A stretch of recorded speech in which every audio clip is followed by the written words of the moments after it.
السلام علیکم دوستو، دلچسپ اسلامی واقعات پیش کرنے سے پہلے ہماری یہ گزارش ہے کہ ہمارے چینل شاعری اور کہانی کی ریسرچ ٹیم نہایت احتیاط، خلوص دل اور نیک نیتی کے ساتھ کام کرتی ہے، اور ہماری کوشش ہوتی ہے کہ تمام مواد مستند حوالوں اور روایتوں سے لیا جائے۔ بالخصوص انبیاء کرام اور اولیاء کرام کا ذکر کرتے ہوئے ہماری اولین ترجیح ہوتی ہے کہ ان مبارک ہستیوں کا ذکر کرتے ہوئے ادب اور احترام کے پہلو کو 100% یقینی بنایا جائے۔ اسی لیے ہم واقعات کو بیان کرتے ہوئے اپنی ذاتی رائے اور خیال کو پیش کرنے سے گریز کرتے ہیں۔ تو آئیے آج آپ کو حضرت موسیٰ علیہ السلام اور حضرت خضر علیہ السلام کی ملاقات کا دلچسپ واقعہ بیان کرتے ہیں۔ آپ کو یہ بھی بتاتے چلیں کہ اس واقعے کے ماخذ قصص القرآن، ترجمان القرآن، تفہیم القرآن، کتاب المہدی اور قصص الانبیاء ہیں۔ اس دنیا میں کچھ چیزیں بہت زیادہ مشہور ہیں جن کو جاننے کے لیے علم اور جہل کی کوئی قید نہیں۔ عالم ان کے بارے میں کچھ علم رکھتا ہوگا اور جاہل ان کے نام کی حد تک واقف ہوگا۔ عالم کا علم بھی محدود اور غیر تشفی بخش ہوگا، اور اگر پڑھا لکھا ان کے بارے میں تحقیق کرے گا تو روایات اور لغت کے ذریعے سے جو علم حاصل ہوگا وہ بھی ناقص اور ناقابل اطمینان ہوگا، جیسے دیوار کہکہا، سد سکندری، ذوالقرنین اور خواجہ خضر علیہ السلام۔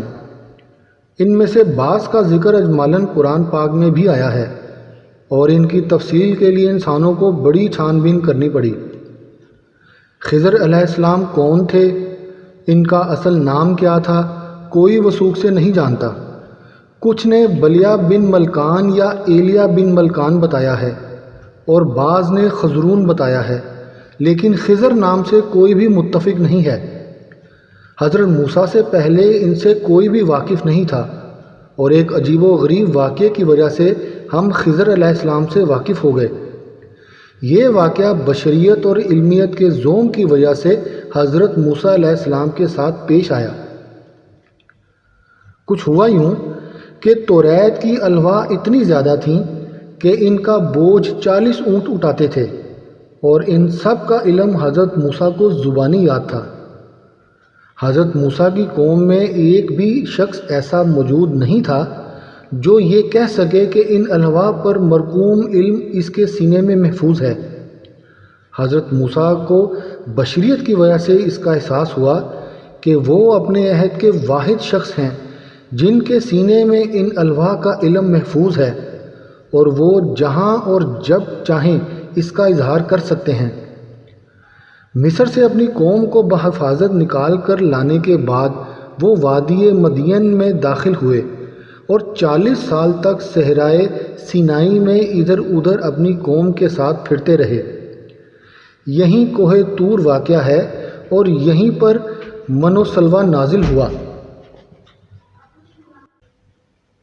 حضرت موسیٰ وقتاً فوقتاً اپنی قوم سے خطاب فرمایا کرتے تھے۔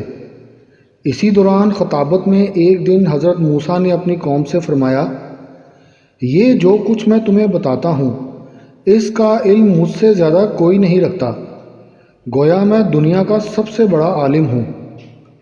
حضرت موسیٰ علیہ السلام کی زبان مبارک سے یہ الفاظ اللہ تعالیٰ کی بارگاہ میں قبولیت حاصل نہ کر سکے، اور حضرت موسیٰ علیہ السلام کو مطلع کیا گیا، اے موسیٰ، تمہیں یہ دعویٰ نہیں کرنا چاہیے کہ علم کے معاملے میں پوری دنیا میں تم جیسا کوئی نہیں۔ میرے بندوں میں تم سے زیادہ علم رکھنے والے لوگ بھی موجود ہیں، اور تم کو کس طرح یہ معلوم ہو گیا کہ دنیا کے سب سے بڑے عالم تم ہو؟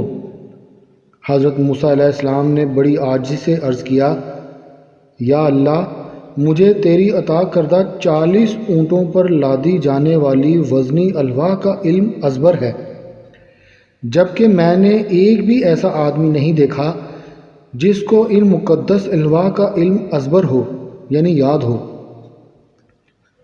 اللہ نے حضرت موسیٰ علیہ السلام کے علم کے لیے فرمایا، اسی دنیا میں اور دنیا کے اسی مخلوق میں میرا ایک نیک بندہ بھی موجود ہے جو تجھ سے زیادہ علم رکھتا ہے، تیرا علم ان الواح تک محدود ہے، جبکہ علوم ان الواح کے علاوہ بھی ہیں۔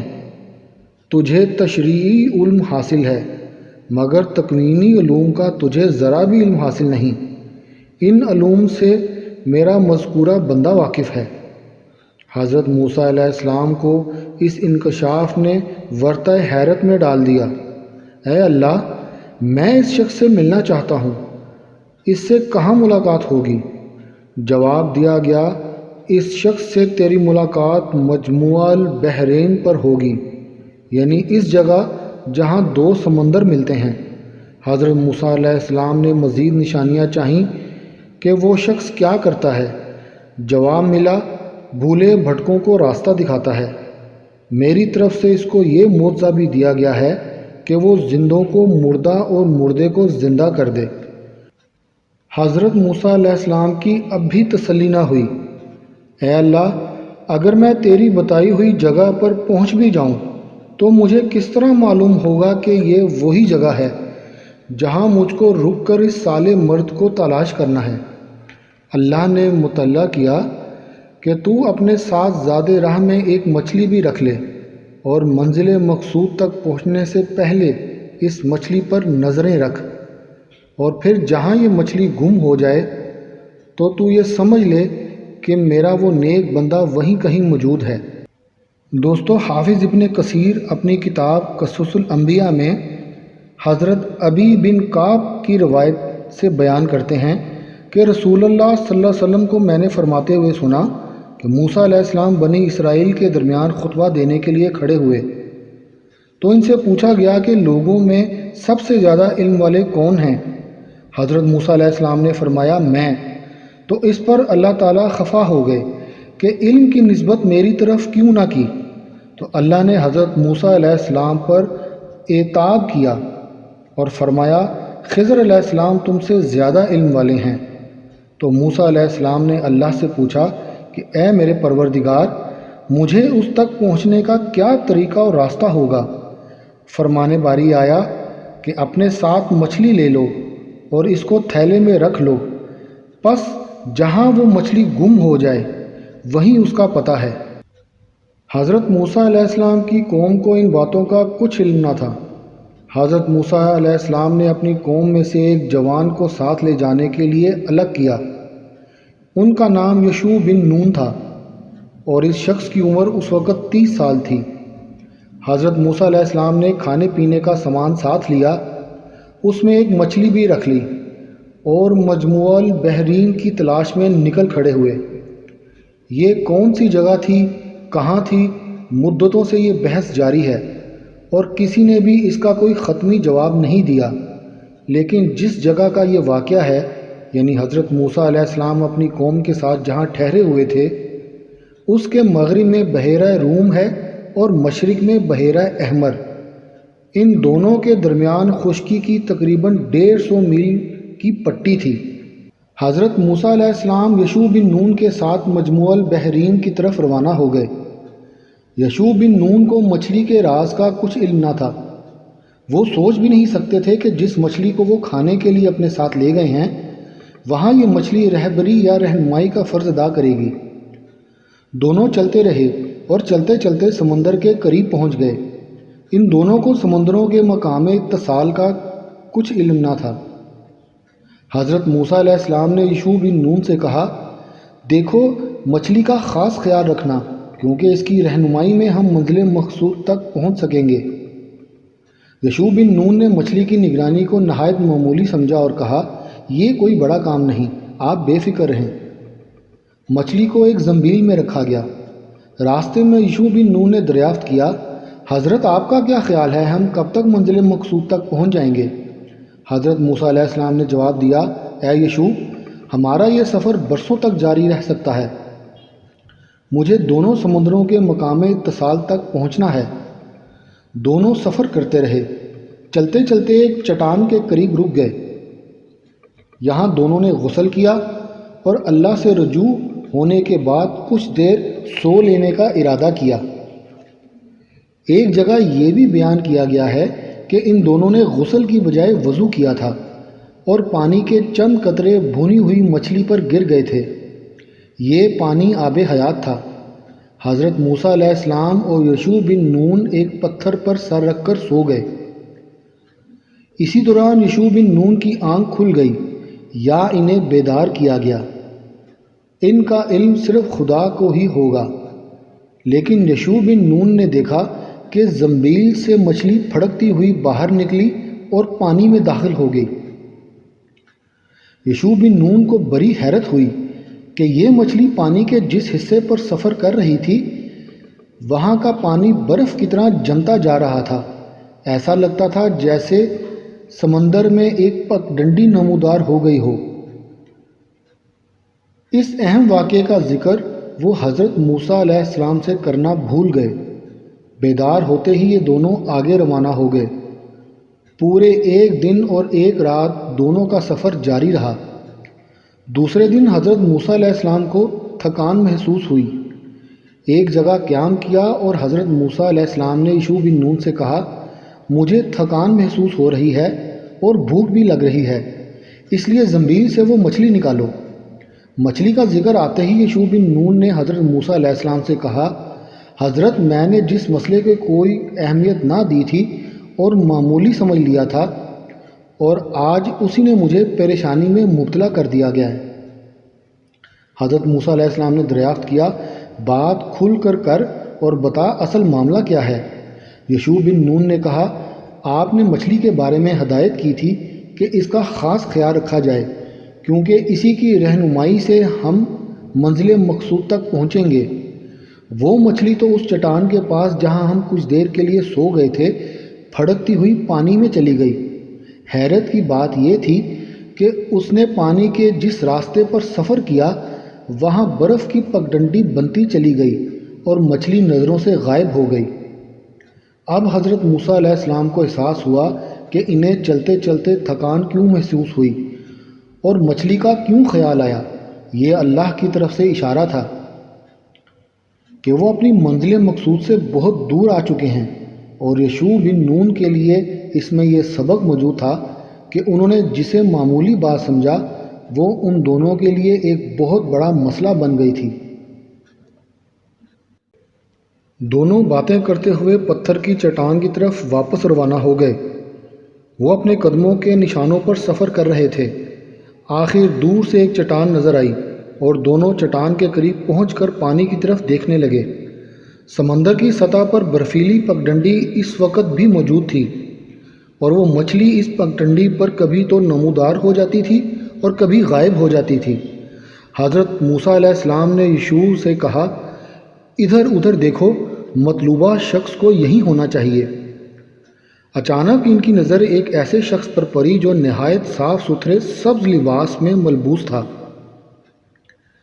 یہ بھی کہا جاتا ہے کہ وہ جس جگہ کھڑا تھا وہ خالی زمین کچھ ہی دیر میں سرسبز و شاداب ہو گئی تھی۔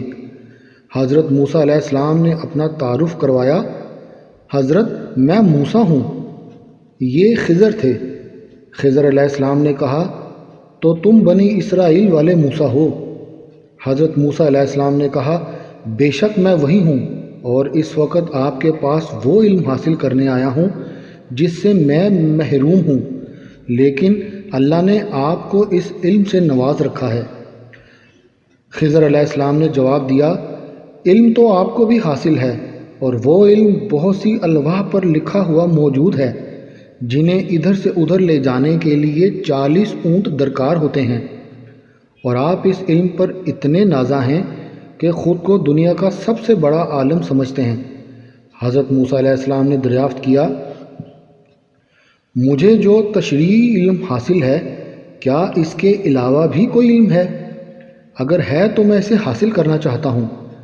حضرت خضر علیہ السلام نے جواب دیا، آپ کو تشریعی علم حاصل ہے اور مجھے تکوینی علوم۔ تشریعی علوم میں آپ مجھ سے زیادہ جانتے ہیں، اور تکوینی علوم میں میں آپ پر فوقیت رکھتا ہوں۔ حضرت موسیٰ علیہ السلام نے کہا، میں بھی وہ علم حاصل کرنا چاہتا ہوں، اسی لیے اتنا لمبا راستہ طے کر آپ کو تلاش کرتا ہوا یہاں تک آیا ہوں۔ حضرت موسیٰ علیہ السلام نے محسوس کیا کہ خضر علیہ السلام کو کچھ تامل ہے اور وہ اس میں کوئی زیادہ دلچسپی نہیں لے رہے۔ کچھ دیر خاموش رہنے کے بعد خضر علیہ السلام نے کہا، وہ علم آپ کے لیے مناسب نہیں ہے، اس لیے آپ خاموشی سے اسے حاصل کر بھی نہیں سکیں گے۔ آپ اعتراضات کریں گے اور میں آپ کو خاموش رہنے کی تلقین کروں گا، اس لیے آپ وعدہ کریں کہ آپ میری صحبت میں رہ کر جو کچھ بھی دیکھیں گے اس پر اعتراض نہیں کریں گے، مجھ سے کوئی سوال نہیں کریں گے، اور اس وقت تک خاموش رہیں گے جب تک میں بولنے اور سوال کرنے کی اجازت نہ دوں۔ حضرت موسیٰ علیہ السلام نے وعدہ کیا، میں وعدہ کرتا ہوں کہ آپ مجھے صابر و شاکر پائیں گے، میں اس وقت تک خاموش رہوں گا جب تک آپ مجھے بولنے کی اجازت نہیں دیں گے۔ حضرت خضر علیہ السلام نے کہا، آپ وعدہ کرتے ہیں تو خیر، ورنہ میں آپ سے واقف ہوں کہ آپ اپنی دانش میں امر بالمعروف سے باز نہیں آئیں گے۔ حضرت موسیٰ علیہ السلام نے اصرار کیا، آپ مجھ پر یقین کریں۔ خضر علیہ السلام نے کہا، میں نے یقین کیا اور آپ کو بھی وہ معلوم ہونا چاہیے جو میں جانتا ہوں، مگر آپ کو 3 مواقع دوں گا، اس کے بعد بھی اگر آپ باز نہ آئے تو ہم دونوں جدا ہو جائیں گے۔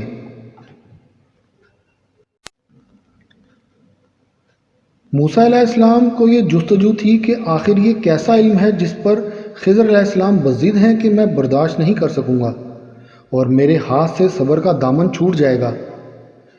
پوچھا، آپ اپنے علم کے بارے میں تھوڑا بہت تو بتائیے کہ میں کیوں برداشت اور صبر سے کام نہیں لے سکوں گا۔ خضر علیہ السلام نے جواب دیا، اے موسیٰ، آپ ظاہر پر فیصلے کرتے ہیں کیونکہ آپ کو باطن کا کوئی علم نہیں ہے، جبکہ میں باطن کا علم رکھتا ہوں اور میں جو قدم بھی اٹھاتا ہوں اس کے پیچھے اللہ کا حکم ہوتا ہے۔ آپ کے ظاہری فیصلے شریعت کے مطابق ہوتے ہیں، میں چونکہ باطن کا علم رکھتا ہوں اور اس میں بھی اللہ کے حکم کا پابند ہوں، اس لیے شریعت کو اس میں مداخلت کا حق حاصل رہے گا۔ حضرت خضر علیہ السلام ان دونوں کو سمندر کے کنارے لے گئے کیونکہ انہیں جہاں جانا تھا وہ سفر کشتی کے ذریعے ہی ممکن تھا۔ کشتی والوں نے پہلے تو انکار کیا، مگر جیسے ہی ان کی نظر خضر علیہ السلام پر پڑی تو تینوں کو کشتی پر سوار کر لیا اور کوئی پیسہ بھی نہیں لیا۔ جب یہ تینوں کشتی میں بیٹھ رہے تھے تو ان تینوں نے ایک پرندے کو کشتی پر سے گزرتے دیکھا۔ پرندے نے سمندر کی سطح سے اپنی چونچ میں پانی کے چند قطرے لیے اور پھر غائب ہو گیا۔ خضر علیہ السلام نے کہا، اے موسیٰ علیہ السلام، اس پرندے کو دیکھا؟ سمندر پر غور کرو اور ان چند قطروں پر جنہیں پی کر پرندہ غائب ہو گیا۔ اللہ کے علوم کو سمندر سمجھیں اور ہمیں ان میں سے جو کچھ حاصل ہوا ہے ان کی حیثیت چند قطروں سے بھی زیادہ نہیں ہے۔ جو علم ہمیں حاصل ہے آپ اس سے محروم ہیں، اور جو علم آپ کو حاصل ہے میں اس سے لا علم ہوں۔ حضرت موسیٰ علیہ السلام کا خیال تھا کہ کشتی والوں کو کرایہ ضرور ادا کیا جائے، لیکن کشتی والوں نے سختی سے انکار کر دیا۔ کشتی روانہ ہو گئی۔ ابھی کشتی زیادہ دور نہیں پہنچی تھی کہ خضر علیہ السلام نے کشتی پر رکھا ہوا بسولہ اٹھایا اور نہایت تندہی سے کشتی کا ایک تختہ اکھاڑ ڈالا۔ کشتی میں بہت بڑا سوراخ ہو گیا اور کشتی میں پانی آنے لگا۔ حضرت موسیٰ علیہ السلام نے یشوع بن نون کی طرف کچھ عجیب نظروں سے دیکھا اور خضر علیہ السلام سے شکایتاً کہا، واہ جناب، آپ نے کشتی والے کو ہم تینوں کے مفت بٹھانے کا کیا صلہ دیا؟ کشتی میں پانی بھر رہا ہے، کچھ دیر کے بعد کشتی بھی ڈوب جائے گی اور ہم تینوں بھی۔ یہ بات آپ کو کہاں تک زیب دیتی تھی؟ خضر علیہ السلام نے افسوس کرتے ہوئے کہا، اے موسیٰ علیہ السلام، کیا میں نے آپ سے یہ نہیں کہا تھا کہ آپ میرے ساتھ رہیں گے تو میری باتوں پر اعتراض ضرور کریں گے؟ حالانکہ میں نے آپ سے خاموش رہنے کا وعدہ بھی لیا تھا۔ حضرت موسیٰ علیہ السلام نے کہا، بے شک آپ درست کہتے ہیں، مجھ سے بھول ہو گئی، آئندہ میں احتیاط کروں گا۔ کشتی کنارے لے جائی گئی اور یہ تینوں کشتی سے اتر گئے۔ وہاں ان تینوں نے سمندر کے کنارے کنارے سفر کرنا شروع کر دیا۔ ایک جگہ پہنچ کر ایک میدان میں بہت سے بچے کھیل رہے تھے۔ بچوں کے شور سے فضا گونج رہی تھی۔ خضر علیہ السلام کنارے کھڑے ہو کر بچوں کو دیکھنے لگے۔ حضرت موسیٰ علیہ السلام اور یشوع بھی حضرت خضر علیہ السلام کے ساتھ ہی رک گئے اور خیال کرنے لگے کہ دیکھیے کہ اب کیا ظہور میں آتا ہے۔ کچھ دیر کے بعد خضر علیہ السلام نے کھیلتے ہوئے بچوں میں سے ایک بچے کو پکڑ لیا اور ایک طرف لے جا کر بچے کو قتل کر ڈالا۔ دوسرے بچے یہ منظر دیکھ کر خوف زدہ ہو گئے اور بھاگ کھڑے ہوئے۔ حضرت موسیٰ علیہ السلام ایک صاحب شریعت پیغمبر تھے۔ ان کی شریعت میں قاتل کے لیے سزا مقرر تھی۔ چنانچہ حضرت موسیٰ علیہ السلام نے افسوس کرتے ہوئے پوچھا، مجھے حیرت ہے کہ اس بچے سے کوئی ایسا جرم بھی سرزد نہ ہوا تھا کہ آپ نے قانون ہاتھ میں لیا ہوتا۔ ایک معصوم کو بلا وجہ قتل کر دینا آپ کے شایان شان نہیں تھا۔ خضر علیہ السلام نے کہا، یہ دوسرا موقع ہے کہ صبر، برداشت اور خاموشی کا دامن آپ کے ہاتھ سے چھوٹ گیا اور آپ نے میرے معاملے میں مداخلت کی۔ 2 بار آپ مداخلت کر چکے ہیں، گویا ابھی آپ کے پاس ایک موقع اور ہے، اس کے بعد ہم دونوں ایک دوسرے کو چھوڑنے پر مجبور ہو جائیں گے۔ حضرت موسیٰ علیہ السلام کو حیرت تھی کہ اللہ نے انہیں شریعت دی تھی، ان کے پاس ایک مجموعہ قانون تھا، اسی لیے وہ بولنے پر مجبور تھے۔ اس بچے کی موت کا حضرت موسیٰ علیہ السلام کے دل پر بہت اثر تھا، لیکن خضر علیہ السلام سے انہوں نے صبر کا وعدہ کیا تھا، اس لیے خاموش ہو گئے۔ پھر یہ تینوں چلتے چلتے ایک نئے شہر میں داخل ہو گئے۔ یہ شہر نہایت خوشحال تھا، ہر طرف بڑی رونق تھی، کہیں لوگ گانا بجانے میں مشغول تھے، کہیں کھانا پینا ہو رہا تھا۔ شہریوں نے ان تینوں کو دیکھا اور نظر انداز کر دیا۔ خضر علیہ السلام نے شہریوں سے درخواست بھی کی کہ انہیں چند دن رہنے کا موقع دیا جائے، لیکن شہریوں نے مہمان نوازی سے انکار کر دیا، یہاں تک کہ سر چھپانے کے لیے بھی جگہ نہیں دی۔ حضرت موسیٰ علیہ السلام کو بڑی حیرت تھی کہ یہ کیسے لوگ ہیں جو مسافروں سے بے اعتنائی برتتے ہیں، لیکن حضرت خضر علیہ السلام نے چونکہ منع کر دیا تھا کہ وہ مزید کوئی سوال نہیں کریں گے، اس لیے ان بے مروت شہریوں کے بارے میں کوئی بات نہیں کی۔ اس نئی جگہ پر کھانا پینا ایک بہت بڑا مسئلہ بن گیا۔ ان کے پاس شاید اتنے پیسے بھی نہیں تھے کہ خرید کر بھوک پیاس مٹا سکتے۔ یہ تینوں حضرات شہر میں گھوم ہی رہے تھے کہ انہیں ایک ایسا مکان نظر آیا جس کی دیوار ٹیڑھی تھی، بظاہر دیوار کے ڈھہ جانے کا احتمال تھا۔ خضر علیہ السلام نے دونوں سے کہا، آپ دونوں کچھ دیر بیٹھیں، میں اس دیوار کو سیدھا کیے دیتا ہوں ورنہ یہ گر جائے گی۔ ان دونوں نے دیکھا کہ خضر علیہ السلام نے وہ دیوار نہایت لگن، محنت، محبت اور خلوص سے سیدھی کر دی اور گھر والوں سے کسی چیز کا بھی مطالبہ نہیں کیا۔ حضرت موسیٰ علیہ السلام کو یہ معلوم تھا کہ اب اگر تیسری بار انہوں نے خضر علیہ السلام سے ان کی اس مہربانی کا سبب دریافت کیا تو ان کی جدائی یقینی ہو جائے گی۔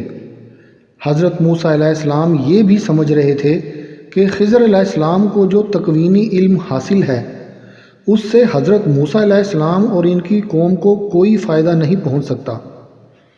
ابھی تک خضر علیہ السلام نے جو کچھ بھی کیا اس کی حقیقت سے خضر علیہ السلام ضرور واقف ہوں گے، لیکن حضرت موسیٰ علیہ السلام ابھی تک لا علم تھے۔ کچھ دیر تو حضرت موسیٰ علیہ السلام ضبط سے کام لیتے رہے، اور جب یہ دیکھا کہ جس مکان کی دیوار خضر علیہ السلام نے سیدھی کر دی تھی اس کے مکینوں نے پھر بھی میزبانی نہیں کی اور اسی طرح ان تینوں سے لا تعلق رہے، تو پھر ان سے صبر نہیں کیا گیا۔ خضر علیہ السلام سے کہا، جناب یہ عجیب بستی ہے کہ جس کے لوگ بے مروتی میں اپنا جواب نہیں رکھتے۔ ان لوگوں نے ہمیں پردیسی کی حیثیت سے بستی میں داخل ہوتے ہوئے دیکھا، مگر کسی نے بھی ہماری میزبانی نہیں کی۔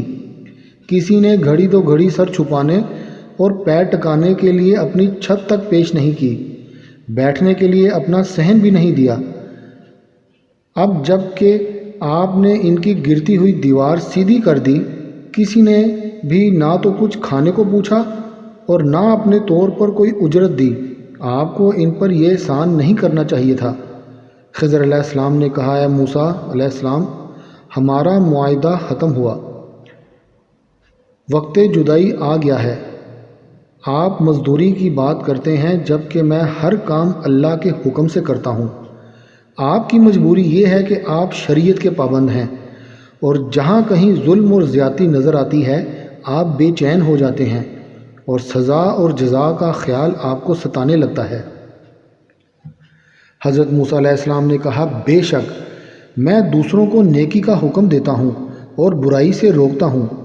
برائی جہاں کہیں نظر آئے گی میں اس کو روکوں گا اور اس کی گرفت کروں گا اور مجرم کو سزا دوں گا۔ اسی لیے جہاں کہیں مجھے ناانصافی نظر آتی ہے میں چپ نہ رہ سکا اور آپ کو ٹوکتا رہا۔ ابھی تو علم کی تحصیل کا وقت بھی نہیں آیا اور مجھے آپ کا علم اپنے لیے غیر موزوں اور غیر مفید محسوس ہونے لگا۔ جو کچھ آپ نے کیا میں اس کے نفع و نقصان سے واقف نہیں ہوں اور یہ سمجھتا ہوں کہ وہ نہیں ہونا چاہیے تھا جو ہوا۔ خضر علیہ السلام نے جواب دیا، اے موسیٰ علیہ السلام، ابھی دیوار سیدھا کرنے پر جب آپ نے مجھ سے کہا کہ مجھے ان بے مروتوں کی بستی میں اجرت لیے بغیر یہ کام نہیں کرنا چاہیے تھا، تو میں نے جواب میں یہ کہا تھا کہ میں اپنے طور پر کچھ نہیں کرتا، ہر کام اللہ کے حکم سے انجام دیتا ہوں۔ جس طرح عامل شریعت کی حیثیت سے آپ ہر فیصلہ اللہ کی رضا اور حق و انصاف کی خاطر کرتے ہیں۔ ابھی تک یشوع بن نون خاموش تھے، لیکن خضر علیہ السلام نے جو کچھ بھی کیا اس کی توجیہ اور سبب معلوم کرنے کے لیے بے چین ہو رہے تھے۔ خضر علیہ السلام کو دونوں کے اضطراب کا علم تھا، کیونکہ وہ تکوینی اور باطنی علم رکھتے تھے۔ کچھ دیر ماحول پر سکوت طاری رہا۔ جس مرد صالح اور استاد کی جستجو میں انہوں نے مجموع البحرین تک سفر کیا تھا، آج اس کی مختصر رفاقت کے بعد دونوں کو جدا ہونا پڑ رہا تھا۔ چنانچہ خضر علیہ السلام نے ان دونوں کی بے چینی کو دیکھتے ہوئے ان رازوں سے پردہ ہٹاتے ہوئے کہا، کشتی میں ہم تینوں کو اجرت لیے بغیر بٹھا لیا گیا تھا۔ بظاہر ہم تینوں پر یہ احسان کیا گیا تھا، ہمیں کشتی کا کرایہ ادا کرنا چاہیے تھا، لیکن یہ کوئی نہیں جانتا تھا کہ ہم نے جو سفر کشتی کے ذریعے کیا وہ خشکی سے بھی کر سکتے تھے۔ ہمیں اللہ کی طرف سے یہ حکم دیا گیا کہ ہم یہ سفر کریں، اور کشتی زیادہ تر غریبوں اور محتاجوں کے کام آتی تھی۔ اس سے جو آمدنی ہوتی تھی کتنے بھوکوں کا اس سے پیٹ بھر جاتا تھا۔ یہ کشتی جہاں جا رہی تھی وہاں کے حکمران کو صحیح سالم کشتیوں کی ضرورت تھی۔ وہ کتنی ہی صحیح سالم کشتیاں چھین چکا تھا۔ اگر میں اس کشتی میں اتنا بڑا شگاف نہ کر دیتا تو وہ کشتی بھی چھین لی جاتی۔ مجھے اللہ کی طرف سے اس کا علم دیا گیا تھا اور اس علم سے میں نے کشتی کے مالک کو فائدہ پہنچایا۔ حضرت موسیٰ علیہ السلام نے کہا، اور وہ معصوم بچہ جس کو آپ نے کسی جرم کے بغیر قتل کر دیا تو اس میں کیا مصلحت تھی؟ خضر علیہ السلام نے جواب دیا، وہ بچہ ایک با اثر خاندان سے تعلق رکھتا تھا، اس کے ماں باپ نہایت ایماندار اور نیک تھے۔